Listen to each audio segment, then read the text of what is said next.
confirmation hearing. The questions facing Merrick Garland as he seeks to take over the Department of Justice. Pandemic relief. President Joe Biden unveils his plan to help small businesses. Coronavirus crisis. How the U.S. is responding to a grim new milestone. And religious freedom. Follow the fallout from the Vatican-China deal. On EWTN News Nightly for Monday, February 22nd, 2021.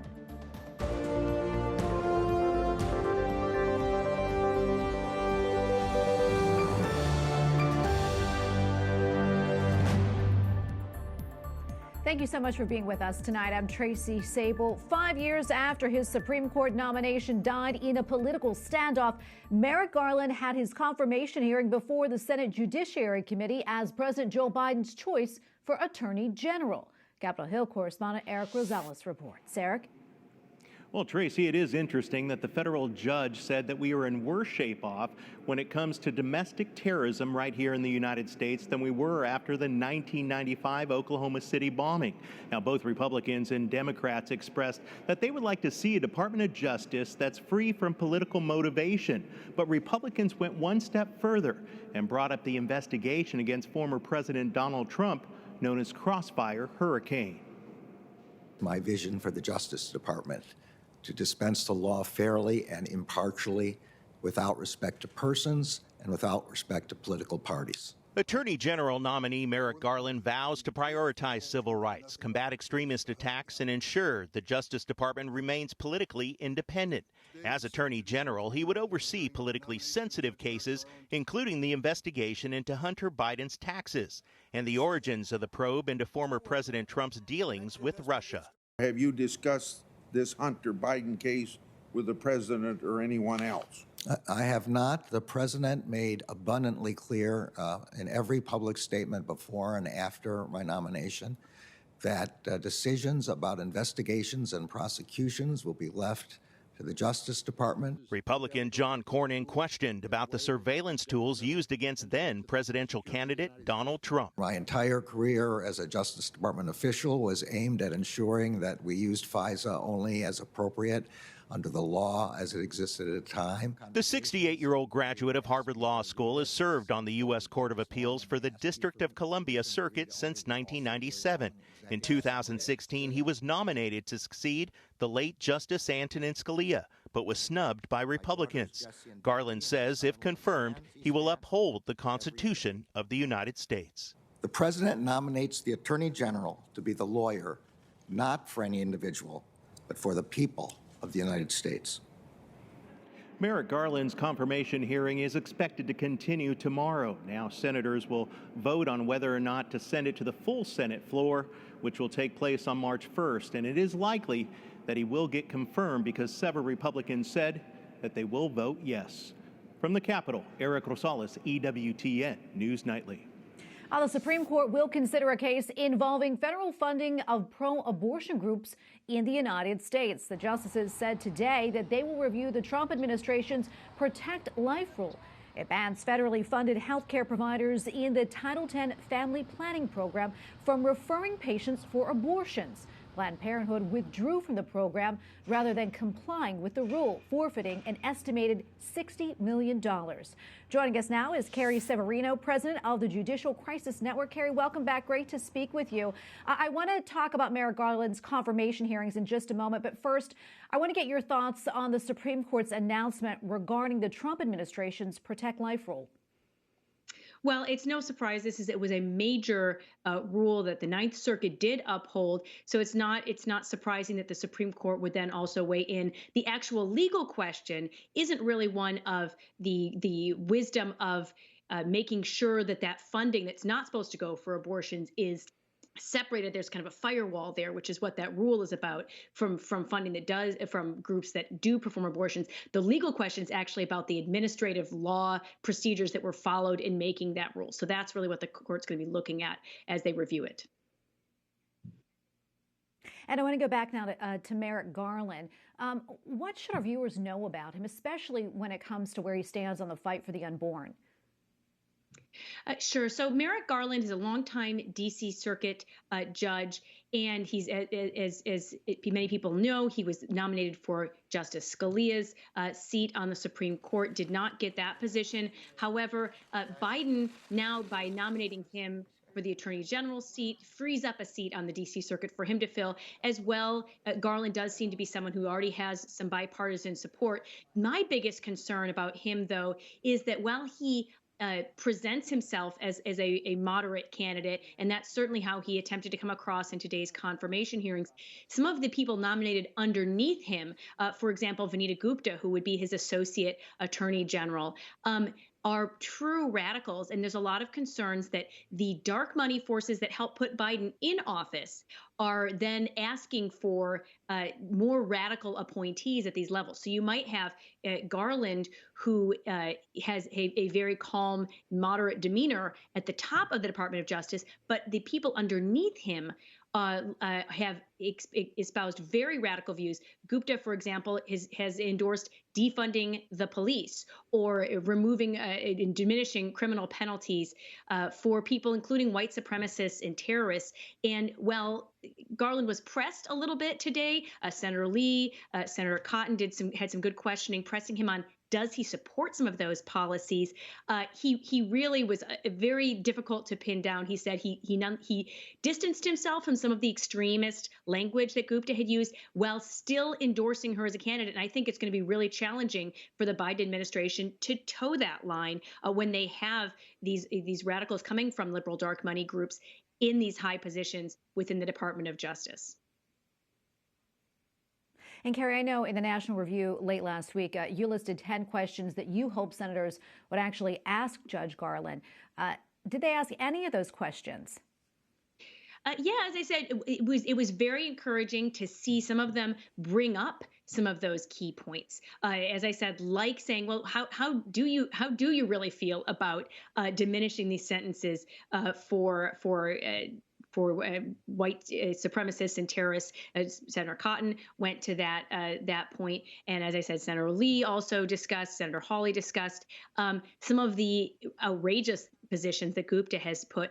It's challenging, though, because I think Garland wants to try to make this the Biden administration, much like Biden himself did during the election, wants to say, well, this is going to be a time for healing. This is a time for reaching across the aisle. But what we're seeing now that the staffing of the administration is in place is that personnel really is policy. And you can say that you want to be reaching across the aisle, but what we've seen with most of the staffing, really from the chief of staff on down, is that there are many people who are coming straight out of these left-wing advocacy groups and actually represent some of the more extreme wings of the party, not the moderate wing that I think is what really brought Joe Biden to the White House. So it's going to be a real challenge to see, is Garland willing and able to push back on some of those radical voices that are going to be in the Department of Justice? And is President Biden willing to push back on those voices as well? So far, it's very concerning, some of the people he's chosen to be in his cabinet and to lead some of these agencies. Well, Carrie, we have to leave it right there. I wish we had more time, so much more we could talk about, but we thank you for your time today. Carrie Severino, president of the Judicial Crisis Network. Thanks again. Thanks. President Joe Biden says getting our economy back means bringing our small businesses back. He unveiled a new program today to help get relief money to places that employ fewer than 20 people. And that was American small businesses are hurting badly, and they need help now. President Joe Biden says 400,000 small businesses have closed, hurt by the coronavirus pandemic. After 10 months of not being able to operate, you can't survive. Johnny Matheny ran a restaurant in San Francisco. Yeah, so we had 19 employees that unfortunately we had to lay off. And it's devastating for them, and it just crushes me, it hurts me. President Joe Biden says he wants to give small businesses a boost. He announced a new procedure for the Paycheck Protection Program. When the Paycheck Protection Program was passed, a lot of these mom and pop businesses got muscled out of the way by bigger companies who jumped in front of the line. So the Biden administration is establishing a 2-week window starting Wednesday where only businesses with fewer than 20 employees can apply. We're also making it easier for those one-person businesses, like the home repair contractors, beauticians, small independent retailers, to secure forgivable PPP loans. The president believes his program will improve equity since the majority of those businesses are owned by women and people of color. They've put every resource they could possibly put into their business to try to survive, and they just cannot survive no more. And it's heartbreaking. President Joe Biden is ordering U.S. flags lowered at federal buildings for the next 5 days to honor coronavirus victims. The White House is also trying to catch up on vaccine distribution, which was delayed by winter storms. I reported on Friday that we would catch up on deliveries by the end of this week. We now anticipate that all backlog doses will be delivered by midweek. The White House COVID-19 response team offered an update on the virus late this afternoon. They say even though shots are being delivered, it will take time for vaccination centers to catch up. More than a year after the first coronavirus-related death in the U.S., the country stands on the brink of a grim milestone. Numbers compiled by Johns Hopkins University show the death toll is close to 500,000. Correspondent Mark Irons reports. Mark? Tracy, it's likely we'll reach that number before the end of the day. The current count stands at more than 499,000 deaths. The first known COVID-related deaths happened last February in California. And although case numbers are showing downward trends, health officials say stay vigilant.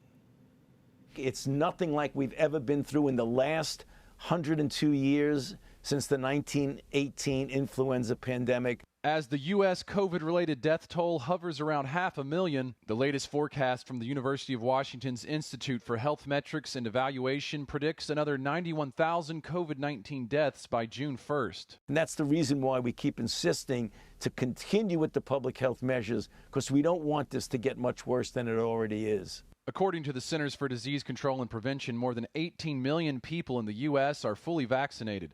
Officials at Johns Hopkins University say it's a positive sign. If we are much more aggressive in rolling out vaccines, we will see a decline in deaths. And that's been in my view, one of the potentially biggest game changers, is because I think nobody expected to have a vaccine, much less multiple vaccines. With hope for a brighter future, stories of lost loved ones remain. Wendy Jensen's mother died of COVID-19 complications. There's people behind the numbers. I mean, our mom's behind that number. And it's really sad. Morgues have filled up across the country from New York to Los Angeles. Funeral homes have been overcrowded. We've still had to turn away some families because we've just been bombarded. COVID is a disease that's robbing a lot of families. And we're here to help people, but at the same time, we have to be realistic as far as what we can handle. Over the past 2 weeks, daily averages for COVID cases and deaths has dropped by about half in the U.S. That's according to Johns Hopkins. And as of last week, over 40 million people had received at least one dose of a vaccine. In the studio, Mark Irons, EWTN News Nightly. Coming up, diplomatic death. An Italian ambassador comes under attack overseas. And Vatican-China deal developments. Learn more about the possible threat to religious freedom.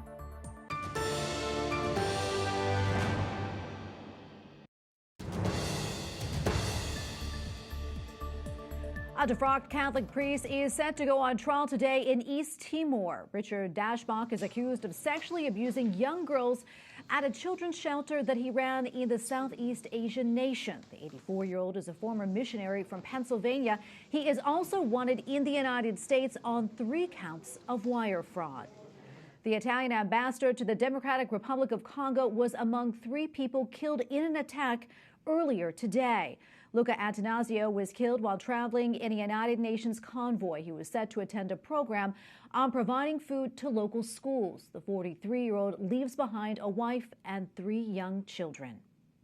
A recent article says China has betrayed its deal with the Vatican over the appointment of bishops. Writing in National Review, Nina Shea says new guidelines released by the Communist Party in China over the appointment of bishops include, quote, no provision for any papal role in the process, not even a papal right to approve or veto episcopal appointments. It's as if the deal never happened. And Nina Shea joins us now. She is the director of the Center for Religious Freedom at the Hudson Institute. Nina, welcome back. Great to see you. First off, do we know what the deal between the Vatican and China actually says? Well, we know one thing, and that's because the Vatican and Pope Francis himself has said it. The text is held confidentially, so it has not been published. But Pope Francis said at the time it was signed 2 years ago, in September 2018, that there is a role for the Pope to appoint bishops. That is clear, he said. And the Vatican has said something similar over the ensuing months. So we do know that. We know that the agreement was heralded as a breakthrough agreement. It came after decades of negotiations. It's very important for the Vatican, as they explained at their press conference, to have this kind of a papal role because it ensures the unity of the church to proclaim the Gospels under the Pope. So this was very important to the Vatican, and it was applauded by them at the time. Interestingly, China has never said a word about this agreement. They have not participated in these press conferences the Vatican has held. And then recently, in January, they issued new rules governing a religion that specifies how bishops are to be appointed, Catholic bishops. There is no mention of the Pope. Well, Nina, defenders of the accord say that recent announcement from China is really not a betrayal since the Vatican and China never agreed to what would happen after the bishops were appointed. They also say the omission of the Vatican is because China almost never mentions foreign governments in official documents. What would you say to that? Well, the whole point of the document was to appoint bishops, not to what would happen after the appointments were made. It was to appoint bishops. Now, the rules specify how to appoint bishops, and there's no papal role specified. Cardinal Zen said that this deal would kill the underground church. So what has happened is that the Pope has agreed, or the Vatican has agreed under this agreement, to really put its trust in the patriotic church, the government's created Catholic Church, and to have a role in that, within that institution, to appoint bishops. And China has rounded up the underground and said that these are unregistered Catholic bishops and priests, and told them they must join this patriotic church. So the underground has been destroyed because these faithful priests and bishops in the so-called underground will not defy the Pope. That's the whole point of the underground. They must sign a pledge, and this is in the rules, the new rules, that they must be independent from the Vatican and from the Pope. So this is an apostasy, according to Cardinal Zen. They must be apostate to even enter this patriotic church. So that's why I say that it has betrayed the Vatican. They've already fulfilled their part of the deal, which was to corral the underground into the government's church. Now the government seems to be excluding any papal role, any papal appointments of bishops, which was, again, the sole issue of substance, the sole concession that the Vatican got from this deal. You know, we have less than a minute left, but I'm wondering, you know, what happens from here? What would you like to see happen? Well, I think that, unfortunately, the world is not willing to stand up to China on this. This was a bilateral agreement. The Vatican is a Holy See, is a sovereign state. They should be standing with the Vatican to call for the compliance with this agreement, because this is going to be a pattern. We've already seen it in a much bigger scale with the breaking of the Hong Kong one government, two systems agreement with Great Britain over the last summer. So this is going to be part of a pattern, I fear, with China. And President Biden should take that into consideration. He's a Catholic. He should study this case. He should put some pressure on China, and he should be very cautious in entering any kind of climate change deal or any other kind of deal with China, because the church, as we've seen, not only had a broken agreement, but they're in a much worse position now to survive without an underground. That's how they survived through the Cultural Revolution, to survive this repressive Xi Jinping period of China.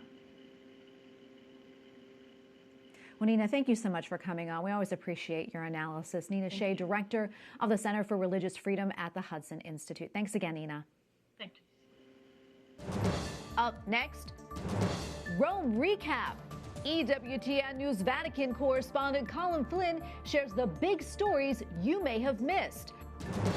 And overcoming evil, Pope Francis offers hope through the Word of God.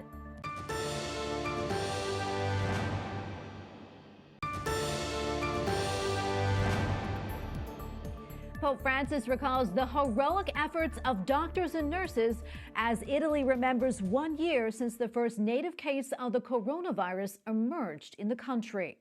A COVID-19 monument was unveiled yesterday in Codogno, the northern Italian town where the first COVID case was discovered.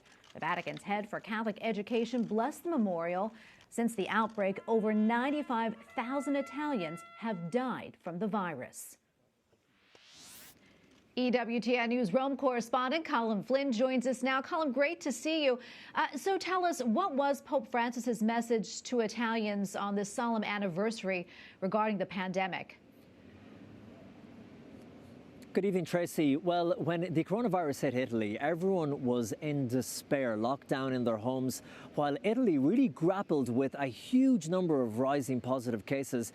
And I'm sure you remember Pope Francis, who was living through this frightening reality along with the Italian people. He gave a special blessing on a rainy night in March in St. Peter's Square right behind me, where he blessed the country while it became the worst hit on the continent. Well, over the weekend, recalling these moments, the Holy Father honoured those who risked their lives in caring for others, sadly losing many healthcare workers during that period. He added that we must continue to pray for those working in hospitals and healthcare facilities today. And referring to the vaccine, he said that we must fight against, quote, vaccine individualism and self-centeredness in order to disperse vaccines to those who need them the most. Colin, what else was on the Holy Father's agenda over the weekend? Well, Tracy, on a separate note, Pope Francis accepted the resignation of Cardinal Robert Sarah, a 75 years of age cardinal. Now, this is the normal age to resign. He has been the head of the Vatican's Congregation for Divine Worship and the Discipline of the Sacraments since 2014. That office is important, Tracy, because it deals with the liturgical practices that local parishes follow. Now, the African cardinal from Guinea has been working in different Vatican departments for the past 10 years and has also participated in the 2013 conclave that elected Pope Francis. In fact, Cardinal Sarah was considered a possible candidate for the papacy by many Catholics who shared his views on immigration, sexuality and marriage. And Tracy, another important event that happened over the weekend was the Holy Father's surprise visit to Edith Bruck, an 88-year-old Jewish writer from Hungary who survived the Holocaust. She was in the Auschwitz concentration camp and has been living in Italy for most of her life. The Pope said that he wanted to come and thank her for her testimony and pay homage to the people who suffered terribly at the hands of the Nazis. Pope Francis told her a phrase saying, quote, "And with sincerity, I ask forgiveness, O Lord, in the name of humanity." Well, Colin, I also understand more people are closer to becoming saints. That is so exciting. Tell us more about that. That's right, Tracy. Pope Francis brought 8 more people closer to sainthood. He confirmed a miracle that was attributed to an Italian laywoman, Armida Borelli, who is said to have denied many marriage proposals to dedicate her life to serving others. She co-founded the Institute of the Missionaries of the Kingship of Christ, which today has more than 2,000 members in more than 30 countries around the world. Now, this clears the way for her to be called blessed, but another miracle is needed for her to be canonized. Another person announced over the weekend weekend was an English priest, Father Ignatius of St. Paul. He was born in London to an Anglican family and later converted to Catholicism in 1830, and he became a priest of the Passionate Order. Now, Father Ignatius spent much of his life working for the conversion of England to the Catholic faith. Well, that's the roundup of what happened here in Rome over the weekend. It's back to you for just now, Tracy. Okay, thank you, Colin, for that report. We appreciate it. Colin Flynn, EWTN News Rome correspondent. Thank you, Tracy. And finally tonight, Pope Francis says faith, prayer, and penance will overcome evil.